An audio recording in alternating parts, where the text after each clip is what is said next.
Buenas, bienvenidos, bienvenidas a la instrucción de espectrofotometría y determinación de IR2. Esta sesión se divide en dos. Primero vamos a revisar algunos conceptos teóricos de los métodos espectrofotométricos, que estoy seguro que en la sesión de teoría los van a ver con mayor detalle. Y posteriormente vamos a ver los temas específicos de la práctica de laboratorio. Esta imagen ilustra de forma muy general los métodos espectrofotométricos o en qué se basan los métodos espectrofotométricos. Entonces, como ustedes pueden ver, tenemos una serie de tubos de ensayo con concentraciones de fosfato desde 0 a 10 ppm. Como ustedes pueden observar, a como aumenta la concentración de fosfato, aumenta la intensidad de color. Entonces, nosotros podríamos establecer una relación entre la intensidad del color y la concentración. ¿Ok? Para hacer eso, necesitamos medir cuál es la capacidad de absorción de radiación de cada una de esas disoluciones. Y es acá donde los métodos espectrofotométricos entran en juego. Una vez que nosotros podemos establecer esa relación entre concentración y absorción de radiación, podríamos analizar una muestra incógnita en la cual no conocemos la concentración, pero podemos determinar la capacidad de absorción de radiación. Y por ende, posteriormente podríamos conocer la concentración. Bueno, los métodos espectrofotométricos están basados en la interacción que existe entre la materia y la radiación electromagnética. Dicha energía presenta carácter dual, eso quiere decir que se puede comportar como onda o partícula. Esto porque el modelo de partícula no puede explicar fenómenos de refracción, reflexión, interferencia y difracción, y el modelo ondulatorio falla al explicar fenómenos asociados con la absorción o la emisión de energía radiante. Es común cuando hablamos de radiación electromagnética referirse a la misma como paquetes de fotones o cuantos. Y la energía de los fotones está relacionado con algunas propiedades como son la longitud de onda, la frecuencia y el número de onda. En esta diapositiva podemos observar el espectro electromagnético. Sí es importante recordar la relación que existe entre la energía y la longitud de onda. Entonces, a menor longitud de onda, mayor energía. Y bueno, cuando impactamos una muestra con radiación electromagnética, dependiendo de la longitud de onda que se esté utilizando, así van a suceder algunas transiciones, como por ejemplo, si hablamos en el espectro infrarrojo, van a ocurrir vibraciones moleculares, pero si trabajamos en el espectro ultravioleta visible, participan los electrones de valencia, los cuales van a pasar de un estado basal a un estado excitado, producto de la absorción de radiación. Existen varios tipos de medidas espectrofotométricas que se pueden realizar.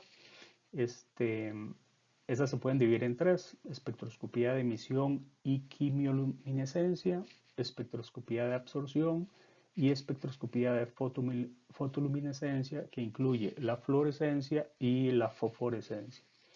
La primera y la tercera opción, ustedes van a ver los detalles con mayor profundidad en el curso de métodos instrumentales. Y en el curso de química analítica sí van a ver bastante acerca de los procesos de espectroscopía de absorción, y eso es lo que vamos a ver en esta presentación. Esta figura ejemplifica ese proceso de absorción de radiación. Entonces, cuando tenemos una muestra y se hace irradiar con un haz de radiación con una intensidad definida, la muestra va a absorber radiación y por ende la intensidad de ese haz va a disminuir. La muestra absorbe radiación en la región ultravioleta visible porque los electrones de valencia pasan de un estado basal a un estado excitado. Y es importante identificar que ese proceso de absorción de radiación ocurre a longitudes de onda definidas que por lo general son específicas de los analitos que queremos determinar.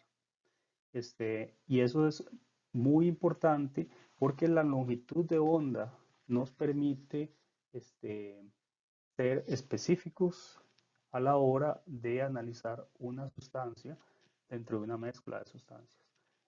Podemos tener una mezcla, por ejemplo, de fármacos, 2 o 3 fármacos que absorben radiación a diferentes longitudes de onda. Entonces, a una longitud de onda podemos analizar un fármaco, a otra longitud de onda podemos analizar otro fármaco y a otra podríamos analizar otro fármaco, todas en la misma disolución, ¿verdad? Y esa es una de las ventajas de los métodos espectrofotométricos que nos permiten analizar mayor número de sustancias de una manera, de una manera más rápida. Para medir la capacidad de absorción de radiación de una sustancia, utilizamos dos términos, los cuales son transmitancia y absorbancia. Entonces, el primero, la transmitancia, se define como la relación entre la intensidad del haz que incide la muestra, P sub 0, y la intensidad del haz que atraviesa la muestra, que en este caso sería P. El logaritmo negativo de esa relación es lo que se conoce como absorbancia. Y la absorbancia se va a definir o va a depender de 2 factores principalmente, bueno, de 3 factores, que son la concentración, el espesor de la celda, por así decirlo, la longitud que tiene que atravesar ese haz de radiación y la absorción molar. Ahora, si combinamos esos términos, podemos derivar una expresión matemática en donde la absorbancia va a ser igual a la absortividad por el espesor de la celda por la concentración. Esta ecuación se conoce como la ley de Beer y nos dice que hay una relación lineal entre la absorbancia de una sustancia y su concentración, que es lo que vimos en la primera imagen al principio, donde estaban los tubos con disoluciones de fosfato y entonces uno ve que a mayor concentración la disolución va a absorber más radiación. ¿Okay? Importante acá es que la absortividad se puede expresar en litros por centímetro gramos a la -1 o también se puede expresar como absortividad molar, ¿verdad? Y por ende la concentración también sería concentración molar. Ahora, hay que tener en cuenta que ese proceso de absorción de radiación no solo depende de la muestra, sino también que hay algunos procesos que ocurren al mismo tiempo, como lo que son la reflexión y la refracción.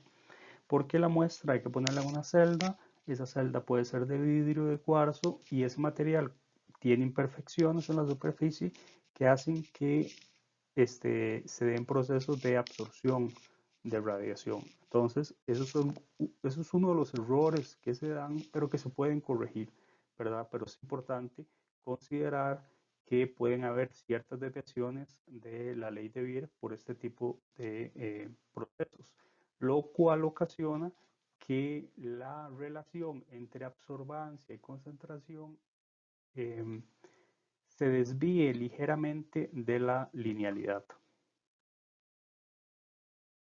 En este cuadro hay algunos términos importantes que les recomiendo aprenderse para temas de evaluación, para temas del quiz, como son la absortividad molar, transmitancia, absorbancia, ¿verdad? Y cómo se relacionan. Eso es muy importante porque es la manera en que uno puede describir la ley de Beer apropiadamente. Como le mencioné, hay ciertas limitaciones de la ley de Beer. Hay 3. La primera es la limitación real y es que esa relación lineal entre absorbancia y concentración se da únicamente cuando las disoluciones son diluidas. En disoluciones concentradas se puede alterar la distribución de carga y entonces se aleja de la linealidad.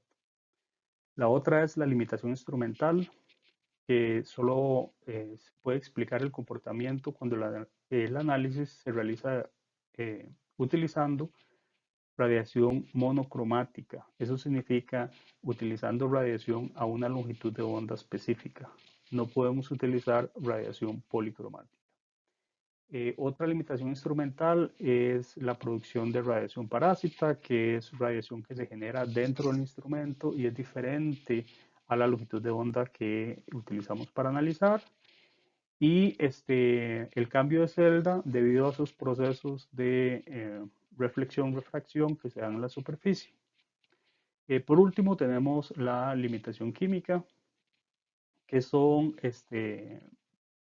reacciones de asociación, disociación e interacciones con el disolvente que hacen que se den procesos de absorción de radiación y que son independientes de la muestra. Las desviaciones de la ley de Beer se pueden ilustrar de la siguiente manera. En la figura de la izquierda ustedes tienen lo que se conoce como un espectro de absorción, que eso es medir la absorbancia de una determinada sustancia a diferentes longitudes de onda. Entonces, por ejemplo, es medir la absorbancia de una disolución que contiene fósforo a 400 nanómetros, 401, 402, 403, 404 y así sucesivamente hasta 800 nanómetros.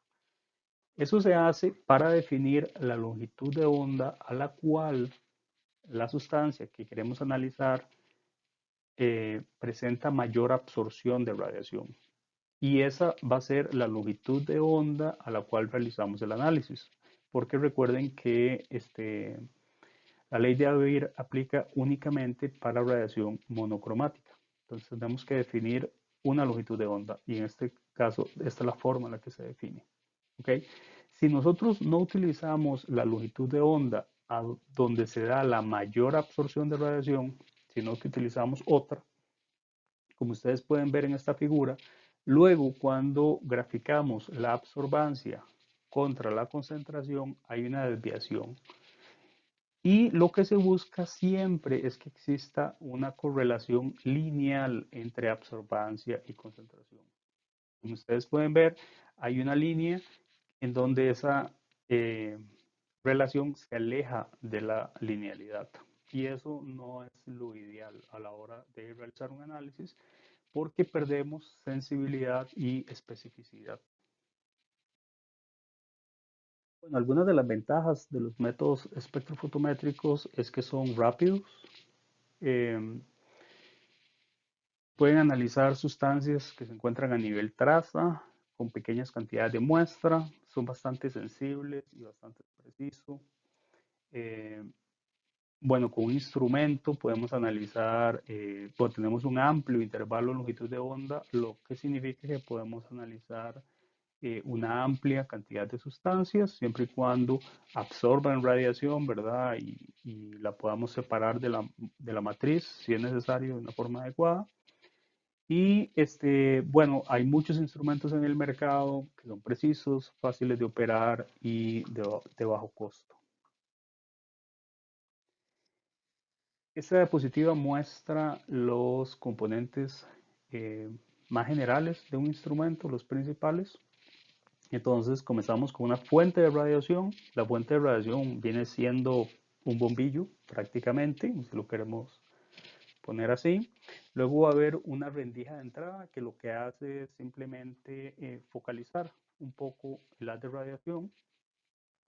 Ese haz de radiación va a golpear un prisma o una red de difracción, lo cual hace que la radiación se descomponga en diferentes longitudes de onda.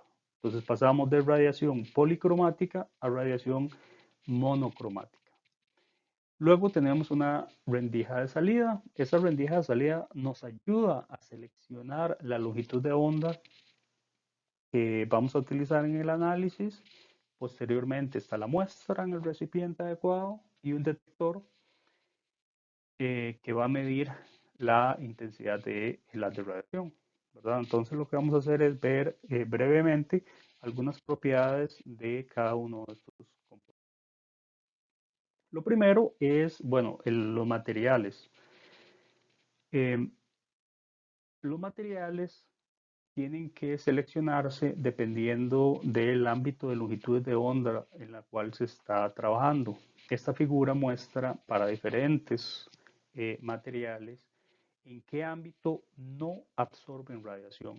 Entonces, si nosotros vemos, por ejemplo, el cuarzo no absorbe radiación de parte del infrarrojo, el visible y el ultravioleta. Entonces podemos usar materiales de cuarzo en todo ese rango. Contrario al vidrio, por ejemplo, el vidrio de silicato absorbe radiación en la región ultravioleta y no absorbe en parte de la visible y parte de la infrarroja, ¿verdad? Entonces, si vamos a trabajar con materiales de vidrio, ¿verdad? Con celdas de vidrio, por ejemplo, hay que ser muy cuidadosos de no realizar análisis en la región ultravioleta porque el material estaría absorbiendo radiación. Y lo que queremos es que la muestra y los analitos sean los que absorban radiación. En lo que respecta a las fuentes de radiación, tenemos de tres tipos, o hay tres en general, la lámpara de deuterio, la lámpara de tungsteno wolframio y la lámpara de xenón. Cada una de estas lámparas trabaja en ámbitos de longitudes diferentes, en ámbitos de longitud de onda diferentes. Entonces, por ejemplo, la lámpara de deuterio se utiliza principalmente en la región ultravioleta. La lámpara de tungsteno se utiliza en la región visible, más que todo, y parte del infrarrojo. Y la lámpara de xenón nos permite trabajar en la región ultravioleta y en la región visible. Algunas propiedades que deben cumplir es que tiene que ser estable, tiene que ser continua y tiene que tener capacidad o intensidad lumínica. O sea, que la intensidad de radiación tiene que ser fuerte, por así decirlo. En la figura que ustedes tienen a la derecha pueden observar una lámpara de tungsteno. Entonces, viene siendo prácticamente un bombillo, ¿verdad? Y en la figura B, ustedes pueden observar la intensidad de ese haz de radiación que emite la lámpara de tungsteno con respecto a la longitud de onda. Entonces, si ustedes ven, la intensidad es muy baja cuando estamos trabajando menor a 400 nanómetros.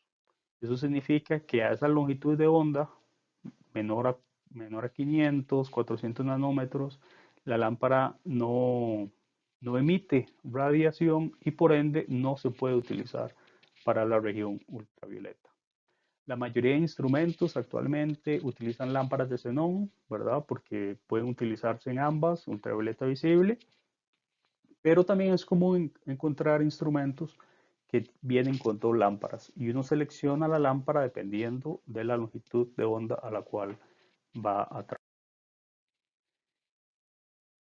Luego tenemos lo que son los selectores de longitud de onda. La función de un selector de longitud de onda es convertir la radiación policromática en monocromática y el más común es el que ustedes pueden observar en esta figura, que es la red de difracción. Entonces, primero la longitud, el haz de radiación pasa por un orificio o un slit, ¿verdad? Golpea un vidrio, ese vidrio lo que hace es ampliar ese haz de radiación y posteriormente golpea una rejilla. Esa rejilla es como un serrucho, más o menos, ¿verdad? En donde esos dientes, la distancia entre cada uno de esos dientes es muy pequeña y eso hace que la radiación se disperse. Y entonces pasamos de radiación policromática a monocromática. Esa radiación posteriormente golpea otro espejo y por último sale a través de un orificio y ahí podemos seleccionar cuál es la longitud de onda que nos interesa, si es 400 o 600 nanómetros. El otro selector de longitud de onda que se utiliza es el prisma. Funciona de forma similar a la red de difracción.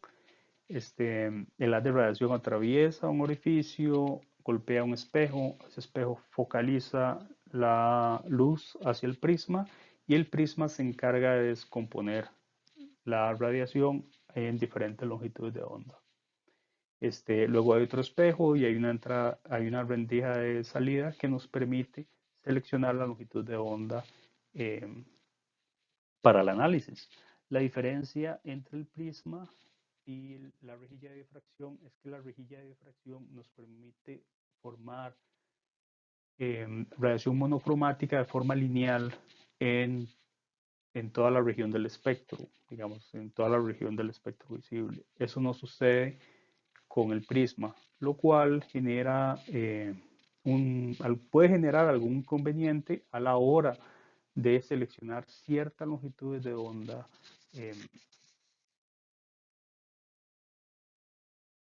Y el otro componente es la celda. La celda es donde ponemos la muestra. Hay varios tipos. Lo más común es la celda que ustedes pueden ver en la esquina superior izquierda, que es una celda cuadrada de 1 centímetro de espesor. Esta celda puede ser de vidrio, puede ser de cuarzo, dependiendo de la longitud de onda a la cual se va a realizar el análisis, pero hay diferentes variedades y de diferentes espesores, ¿verdad? Hay algunas que están conectadas a bombas neumáticas, que las bombas se encargan de llenar la celda y hacer lavados para realizar un análisis de forma más automatizada. Actualmente tenemos los detectores, que sería el último componente, que se encargan de transformar la energía lumínica en energía eléctrica. Algunas características que deben cumplir los detectores son que buena sensibilidad a bajos niveles de potencia, respuesta rápida a la radiación, tiempo de respuesta rápido, buena amplificación y bajo nivel de ruido. Los detectores más utilizados está el fotomultiplicador, que es el que ustedes pueden observar en estas dos fotografías. El fotomultiplicador se compone de unos dínodos que lo que hacen es amplificar la cantidad de radiación. Básicamente, cuando un fotón golpea un dínodo, se liberan electrones. Esos electrones golpean otro dínodo y se amplifican, se vuelven a amplificar y golpean otro dínodo, se vuelven a amplificar. Es como una cascada. Cada vez que se golpea un dínodo se generan más electrones. Al final, esa corriente eléctrica que se genera, se convierte en una señal, un número que nosotros podemos observar en la pantalla, ¿verdad? Este instrumento que ustedes pueden ver acá es como el instrumento clásico para análisis espectrofotométrico, que es el Spectronic 20. Es un instrumento muy sencillo donde nosotros podemos seleccionar la longitud de onda con perillas. Realmente es muy fácil de utilizar y en muchos laboratorios todavía hay este tipo de instrumentos. Hay instrumentos que son más elaborados, ¿verdad? Como este que tenemos acá, este diseño que tenemos acá, que es similar al que ustedes van a utilizar en el laboratorio, en donde tenemos una fuente de radiación, tenemos un filtro o un monocromador, por lo general es un monocromador, que es un selector de longitudes de radiación. Luego, hay un vidrio o un espejo que va a dividir el haz de radiación en dos, de forma de que una parte de ese haz de radiación va a llegar a una celda de referencia donde vamos a poner un blanco y luego otra parte de la de radiación va a llegar a donde tenemos la muestra, ¿verdad? Y podemos tener dos detectores, algunos tienen solo un detector, pero podemos tener dos detectores y la diferencia entre la señal de la muestra de referencia o el blanco y la muestra de la celda es la absorbancia de la muestra. Y obviamente luego esa señal se amplifica y es lo que podemos nosotros utilizar para realizar los cálculos y determinar la concentración de la sustancia. Bueno, ahora lo que vamos a ver es cómo se puede determinar la concentración de hierro 2 en una muestra acuosa por el método espectrofotométrico.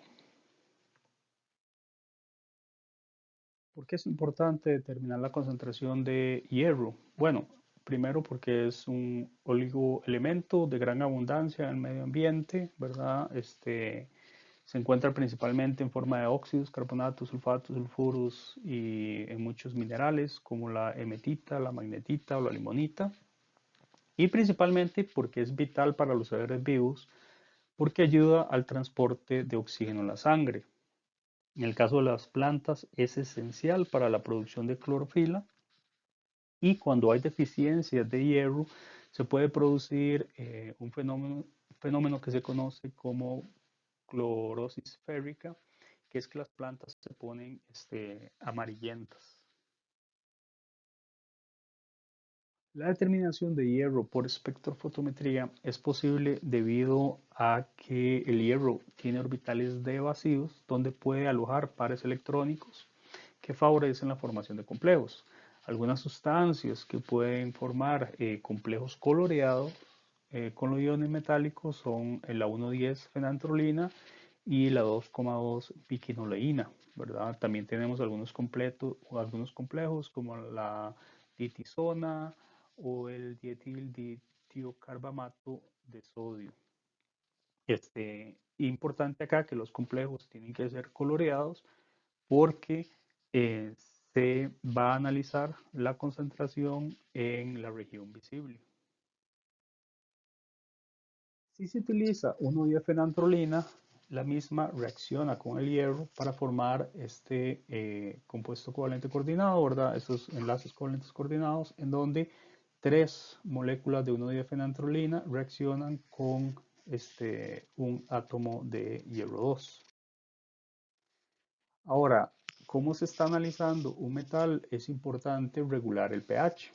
Si el pH es muy ácido, la 1,10 fenantrolina quedaría protonada. Esos pares de electrones que están libres en el nitrógeno para formar ese enlace covalente coordinado quedarían protonados y por ende no se formaría el complejo.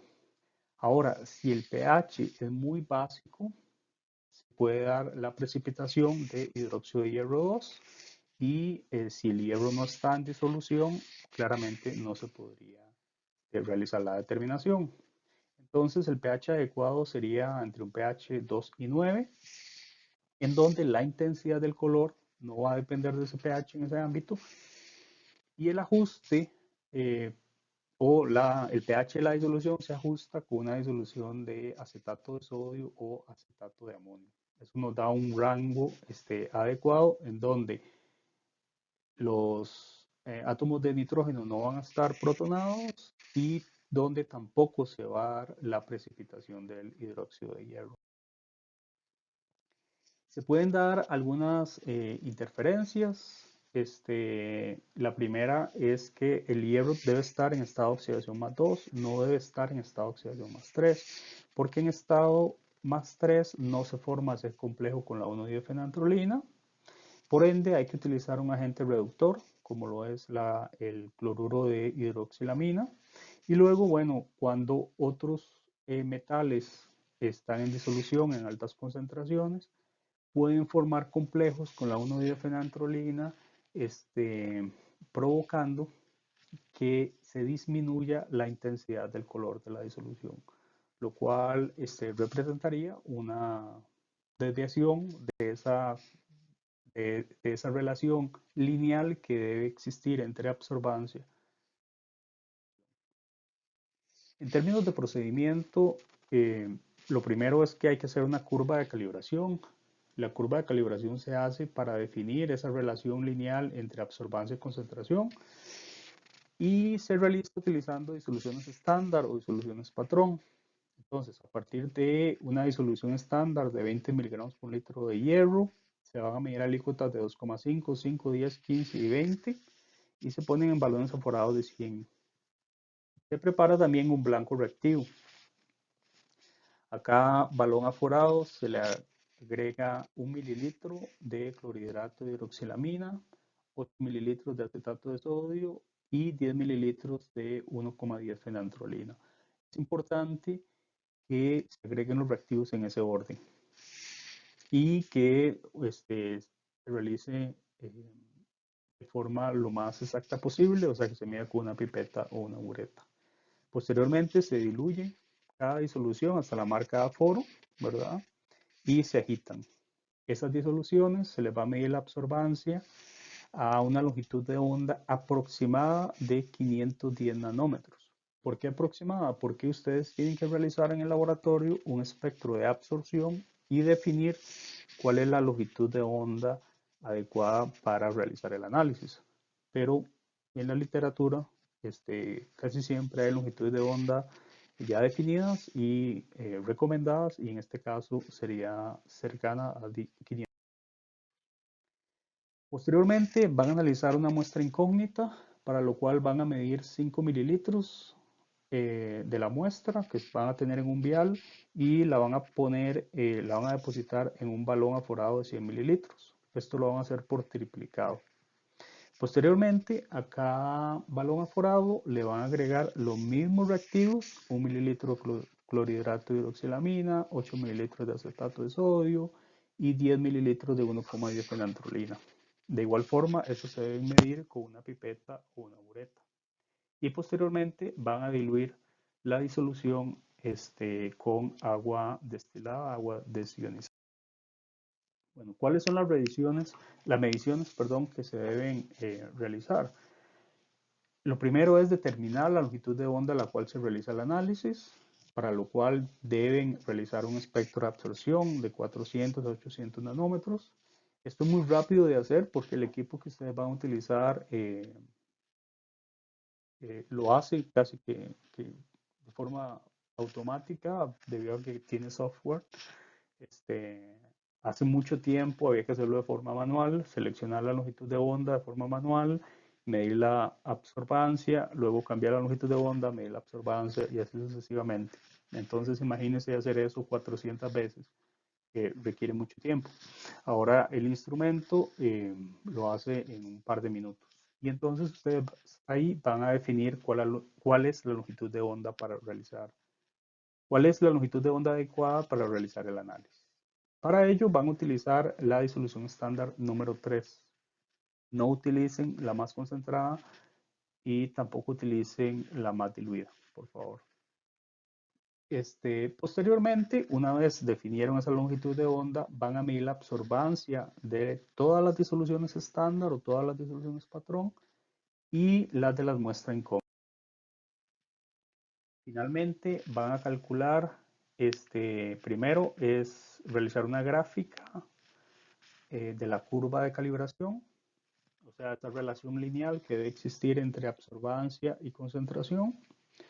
Y van a calcular la ecuación de la curva, que es una ecuación lineal, y es igual a mx más b, y el coeficiente de determinación o el r cuadrado, que es un indicativo de qué tan buena es esa correlación lineal. Posteriormente van a calcular la concentración de hierro 2 en la muestra incógnita con su respectiva incertidumbre, la incertidumbre expandida y la desviación estándar relativa. Y creo que eso sería todo por hoy. Muchos éxitos en la práctica de laboratorio.